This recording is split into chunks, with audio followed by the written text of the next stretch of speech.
வணக்கம்மா, எல்லாரும் நல்லா இருக்கீங்களா? இப்போ வந்து நம்ம சில்லி பவுடர் வந்து எப்படி நம்ம வீட்லயே ரெடி பண்ணலாங்கிற வீடியோவை பார்க்கலாம். வாங்க பார்க்கலாம். சரி,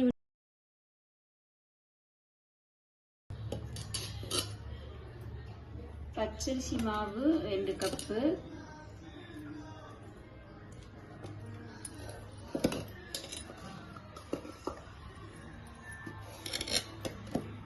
கார்ன்ஃப்ளவர் மாவு 2 கப்பு,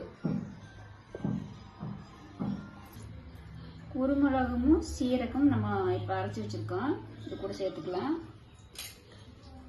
அதுக்கப்புறம் நம்மளுடைய அரைச்சி வச்ச மிளகா பொடி வந்து 1 ஸ்பூன் சேர்த்துக்கிறோம். அவ்வளோதான். சில்லி பவுடர் வந்து இது கலக்குனா சில்லி பவுடர் ரெடி ஆயிடும்.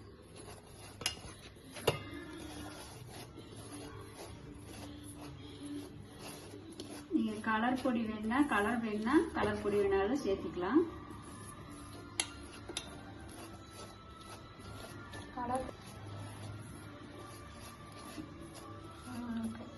சில்லி பவுடர் வந்து ரெடி பண்ணியாச்சு.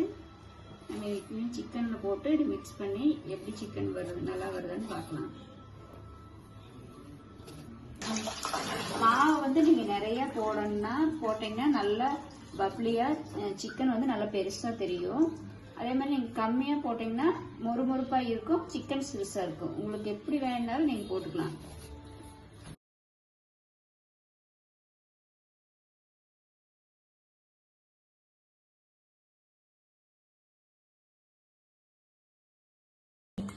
நம்ம வந்து சிக்கனுக்கு வந்து இப்போ நம்ம ரெடி பண்ண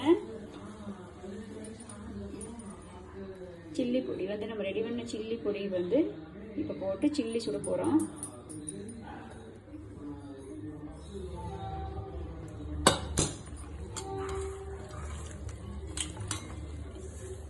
கூடவே வந்து நம்ம இஞ்சி பூண்டு பேஸ்ட்டு உங்களுக்கு வேணும்னா நீங்கள் போட்டுக்கலாம். போட்டால் தான் டேஸ்ட் கொஞ்சம் நல்லாயிருக்கும். தயிர் சேர்த்துக்கிறோம் சில்லிக்கு.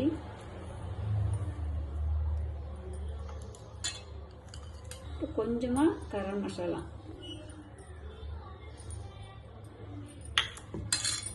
லைட்டு மஞ்சள் பொடி வேணா போட்டு, லெமன் வந்து புளிஞ்சுக்கிறோம்.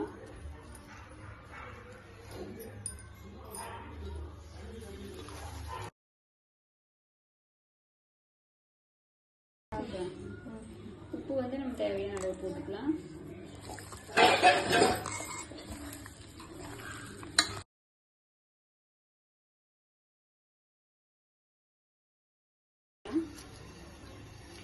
கருவேப்பிலை போட்டுக்கணும், நல்லா வாசனையாக இருக்கும், நல்லா மணமா.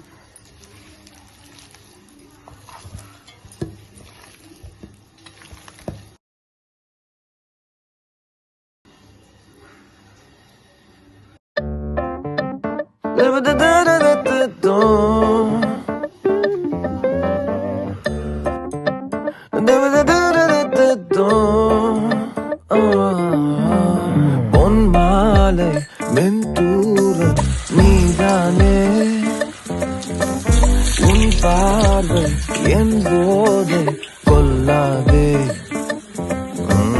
பொன்மாலை மென்தூர நீதானே, உன் பார்வை என் போதை கொல்லாதே. அருகே பாவா, இடையில் ஏனோ தூரம்,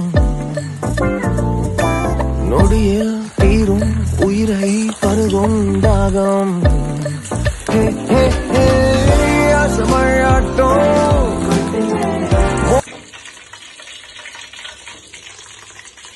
மாதிரி கார்ன்ஃப்ளவர் மாவு, சில்லி மாவு எல்லாமே இதே அளவு போட்டோம்னா இதே மாதிரி இது பொரியாம